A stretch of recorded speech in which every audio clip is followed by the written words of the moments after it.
In 1878, Arkansas Crossing was little more than a strip of dusty cabins hugging the banks of the Redwater River, a river known for its fierce currents and strange temperament. It flooded when the moon turned red and receded when no rain had fallen. Locals said it had moods, some said even a memory. But that autumn, when the leaves burned, amber, and the fog lay thick as sorrow, the river began doing something no man could explain.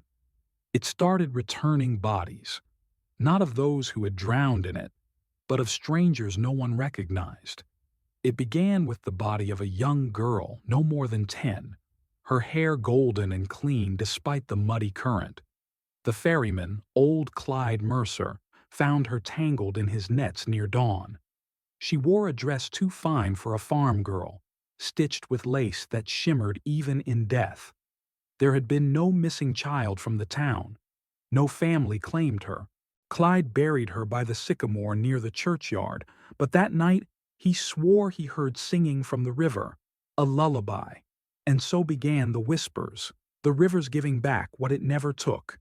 2 weeks later, the river swelled again, sudden, violent, like a beast remembering anger.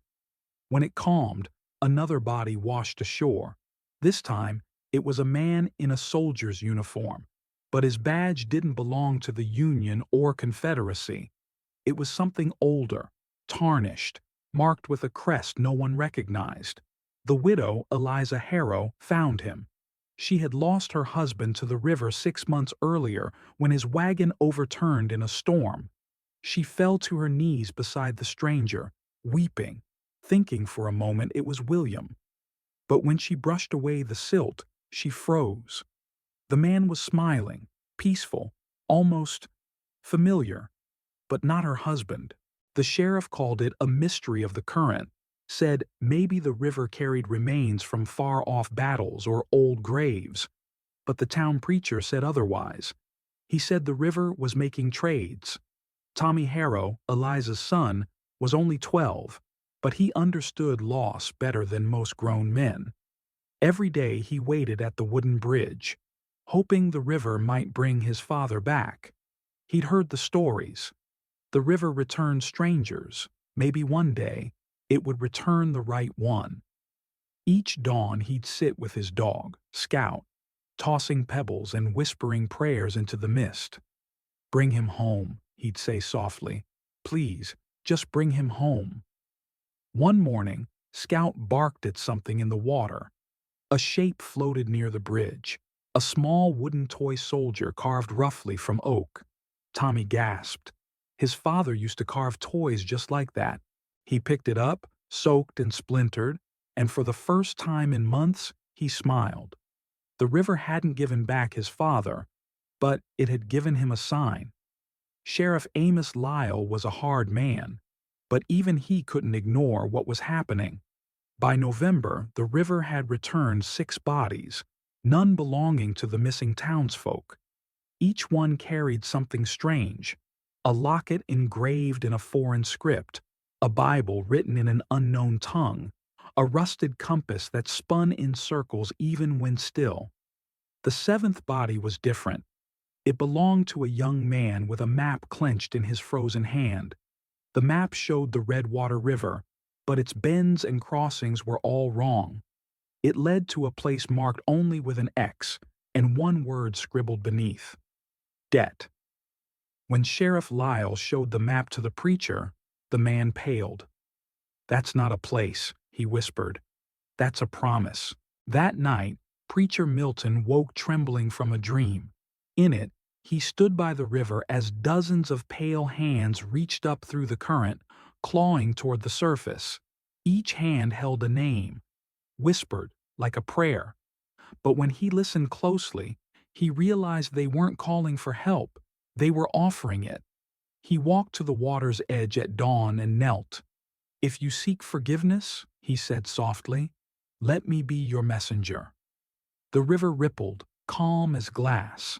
When he rose, something floated at his feet: a torn piece of cloth, embroidered with the letters E.H., Eliza Harrow's initials. Eliza had stopped sleeping since the preacher's visit. When he told her about the cloth, her heart sank. Could it mean her husband was trying to reach her? One night, unable to bear the waiting, she carried a lantern to the riverbank. The moon was thin, the air cold enough to bite. She knelt and whispered, "William, if you can hear me, send me something. Anything." The current shimmered faintly, and for a long time nothing happened. Then the lantern's light flickered. Once, twice, before something glowed beneath the water. A faint orange pulse, like a light moving upstream. She gasped, thinking her lantern had reflected. But the glow was coming from deep below. And then she saw it. Another lantern, drifting upward, as if from another world. She reached out, trembling, but before her fingers touched the surface, the light vanished. The next morning, the river carried up another body, a woman this time. Her hair was dark, but in her hand she held Eliza's missing lantern. The body was buried with the others, but Eliza couldn't forget her face. The woman looked peaceful, almost kind, but her eyes, though lifeless, had the same color as William's. At the funeral, Preacher Milton spoke softly. "The Lord's ways are mysterious. Sometimes mercy comes, wearing the wrong face." Eliza wept, not understanding, but something in those words stayed with her. That night, she dreamt of the river again. She saw her husband standing waist-deep in the current, holding out his hand. But when she reached for him, she found herself touching water. Cold, endless, and full of voices whispering her name. Sheriff Lyle was not a man given to superstition, but what he found next made his hands shake. He'd followed the strange map found on the seventh body, tracing it through the forests and low hills until he reached a clearing where the air felt heavy, as if watched. There, buried beneath a fallen oak, he found a bundle of papers sealed in wax. Old confessions, signed by men long dead. They spoke of a massacre that had taken place near the river in 1843, when settlers from the crossing had ambushed a group of travelers.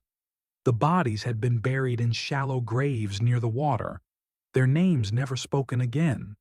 And now, perhaps, the river was remembering. When the townsfolk learned what Lyle had found, fear spread like wildfire. The preacher urged calm, saying repentance could still mend the wound.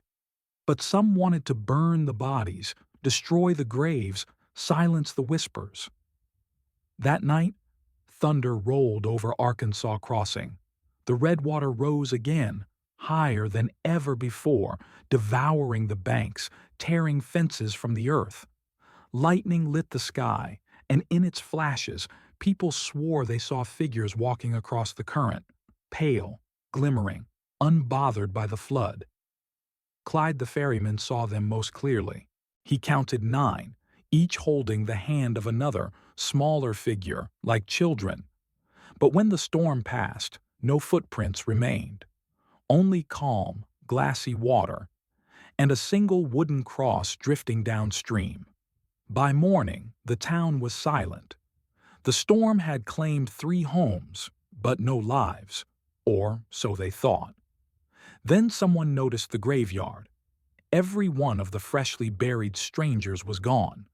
Their graves were empty, earth untouched, coffins missing. In their place, 9 new headstones stood, carved roughly with names the townspeople recognized: William Harrow, Clyde Mercer, Sheriff Amos Lyle, Preacher Milton. They were all alive, yet their names were etched there in cold stone. Eliza stood before the graves, trembling. "What are you trying to tell us?" she whispered to the river. The current seemed to shimmer in answer, and for a moment, just a moment, she heard a voice rise from the mist. "Return what was taken." After that storm, fear gripped Arkansas Crossing like frost on a grave. The people avoided the river, speaking only in whispers. But Eliza couldn't stay away. She returned to the sycamore where Clyde had buried the first girl, the one with the golden hair. To her shock, the mound was disturbed. Not dug up, but marked. Carved into the bark above it was a strange symbol, a circle split in two by a crooked line.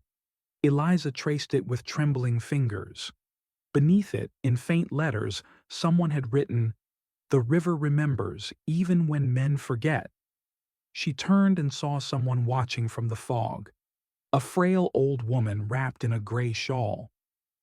"I saw your husband once," the woman rasped. "He wasn't taken. He was chosen." Before Eliza could speak, the woman melted into the mist. That night, Sheriff Lyle gathered the town council inside the chapel. The rain hammered the roof, and the air stank of fear and old wood. Then came a knock. When the doors opened, a woman stood there, drenched, barefoot, her eyes wide with grief. No one recognized her. "I came from the north," she whispered. "Our town disappeared." She spoke of a settlement upriver where, one by one, people had gone missing, drawn to the water by whispers calling their names. When the last family vanished, the current turned crimson. The preacher asked her name. She hesitated before saying, "Ruth Harrow." Eliza froze. That was her husband's mother, dead for 30 years. Preacher Milton searched the chapel records after Ruth's arrival. Hidden in the back of an old hymnal, he found something he'd never seen before. A small leather ledger, water-stained and brittle. It listed dozens of names, including settlers from decades past, and beside each one, a note. Taken, returned, not the same. The earliest entry dated back to 1819, long before the town even existed. The most recent had been added that very week, and next to William Harrow's name, written in fresh ink, were two words, "Owed Still." Milton's hands shook as he realized what the river wanted. It wasn't taking lives. It was collecting debts long left unpaid. Tommy Harrow, the widow's son, had grown pale and silent. He stopped eating, stopped speaking, only sitting by the bridge every dusk. When Eliza tried to bring him home, he whispered, "Pa's there. He talks to me." She thought it was grief, until one evening she followed him quietly. As the sun bled red over the water, she heard a faint murmur beneath the bridge, voices overlapping, like many speaking through one throat. "Tommy, tell her. She must let go." The boy knelt and answered softly, "But she's waiting for you." The water churned, and something rose from it, a hand, pale as bone, holding a small locket. It was William's. Eliza brought the locket to Preacher Milton, begging him to explain. He opened it and found a single lock of her hair inside, perfectly preserved. "The river trades in memory," he said. "It doesn't return bodies by mistake. It gives back what others lost, to remind the living of what they've done." She didn't understand until the old woman in gray returned that night. "I warned them once," the woman whispered.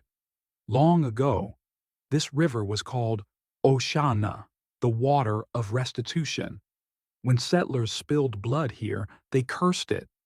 Now, when the living forget their wrongs, the river makes them remember, through others." Eliza's tears fell freely. "What does it want from me?" The old woman's eyes softened. "Forgiveness, but not for yourself. For those who never got to rest." Sheriff Lyle, heavy with guilt over the massacre he'd uncovered, decided to dig where the confessions had pointed. Beneath the roots of an ancient elm he found bones, dozens of them, tangled together. Among them was a rusted locket matching the one Eliza held, but inside this one was a name carved into tin, Ruth Harrow. His lantern flickered, and a shadow moved across the ground. He turned and saw figures lining the trees, silent, still, their faces pale and familiar, the dead settlers. Then a voice behind him said, "You can't bury what you stole." When he looked again, the figures were gone. But the bones had turned to dust, and the earth beneath his feet was wet with water, not blood. By winter, something shifted. The Redwater River grew calm, too calm. The current stopped entirely, as if time itself had paused. Animals refused to drink from it. The ferryman's dock sagged into silence. Eliza, desperate for closure, went to the water's edge one last time. She held her husband's locket in her hands and said, "If it takes my life to end this, then let it be." The moment the words left her mouth, the river moved. Slowly, gently, it rose, not in fury, but in grace. And from its depths emerged a shape. William Harrow stood before her, soaked and shimmering, his face both alive and not. "Eliza," he said softly, "it never wanted us to suffer." Only to be seen, she fell to her knees. "What do I do?" He smiled sadly. "Forgive those who forgot us." Then he was gone. The next morning, for the first time in years, the Redwater ran crystal clear. You could see straight to the bottom. Smooth stones, driftwood, and sunlight weaving through it like glass.